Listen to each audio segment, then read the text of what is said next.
Қайырлы күн, сіздермен бірге Раушан. Бүгін осындай тұшпара, яғни пельмень әзірлейміз. Менің каналыма жазылуды, қоңыраушаны басуды және де видеоларымды көруді ұмытпаңыздар. Осындай тұшпараны морозильникте қатыруға болады. Ал енді рецебіне келетін болсақ, бізге ұн, су қажет. Ал енді суға керек мөлшерінде тұзды қосамыз. Сонымен қатар жұмыртқа. Қанша күлше илейтін болсаңыздар, сонша жұмыртқа қажет. Менде бір күлше. Ал енді толық тұз ерігенше әбден араластырып аламыз.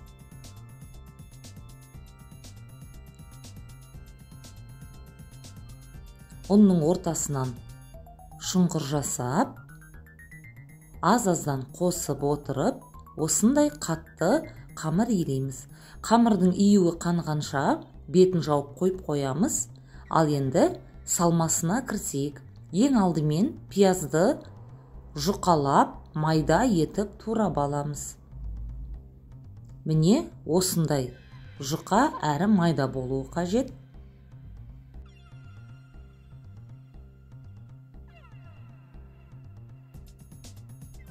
Сонымен қатар пияздан кейін бізге чеснок қажет болады.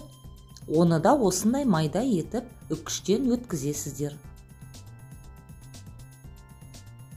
Пияз бен чесноктың үстіне қажетінше тұз және қара бұрыш қосамыз. Мен ешқандай дәмдеуіштер қоспадым. Өйткені чесноктың өзі өте әдемі дәм және аңқыған иіс береді. Ал енді фаршты қосамыз. Солай бір қалыпты етіп бәрін араластырамыз.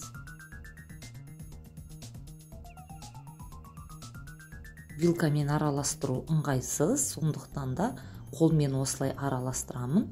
Байқасаңыздар, тура күлшенің мөлшеріндей фарш шығады. Міне оға дейін қамырымыз да дайын болды. Қамырды арасында бір илеп қоясыздар. Сол кезде осындай бір қалыпты болып шығады. Пельмень тиюдің осындай бір әдісімен бөлісіп өтейін. Қамырды осындай бөлікшелерге бөлеміз. Мен 2 бөлікке бөлдім. Және де осы бөліктерді қолмен осылай жаямыз. Июі қанған қамыр тез жайылады. Қамыр дайын болған кезде майда бөліктерге бөлеміз. Мен астындағы осындай жаймамның 2 сызығына қарай бөліп өттім. Сол кезде барлығы бірдей болып түседі. Дайын болған қамырларды пищевой пленканың астында ұстағандарыңыз дұрыс. Ал енді біртіндеп жайып аламыз. Менде қыздарым көмектеседі үнемі. Біреуі жайып, ал екеуміз түйіп отырамыз, сондықтан тез әзірлейміз. Қамырды майда бөліктерге бөлгеннен кейін міндетті түрде пищевой пленканың астында ұстаңыздар. Бір жағынан кеуіп кетпейді және де тез жайылады. Ал енді фарш еттің салмасын осылай қамырға салып аламыз. Бір созыңқырап барып, екінші бетіне қайырып, қолмен жабыстырып шығамыз. Екі ұшынан ұстап, бір-біріне үстінен өткізіп барып жабыстырамыз. Міне осындай тұшпара дайын болып шығады. Сіздерге тағы бір рет көрсетейін.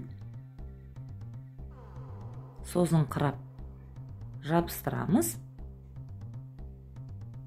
Және екі шетінен бір-біріне жалғаймыз. Барлық қамырларды тура осылай жая отырып түйіп шығамыз. Морозильникке қатыру үшін бір-біріне тимейтіндей осындай арнайы тақтай жаға барлығын қойып шығасыздар. Сөйтіп морозильникте 1-2 сағаттың ішінде қатқаннан кейін барлығын бірге бір мешочекке салафан салып қойсаңыздар болады. Менің каналыма жазылуды, видеоларымды көруді ұмытпаңыздар. Ас болсын.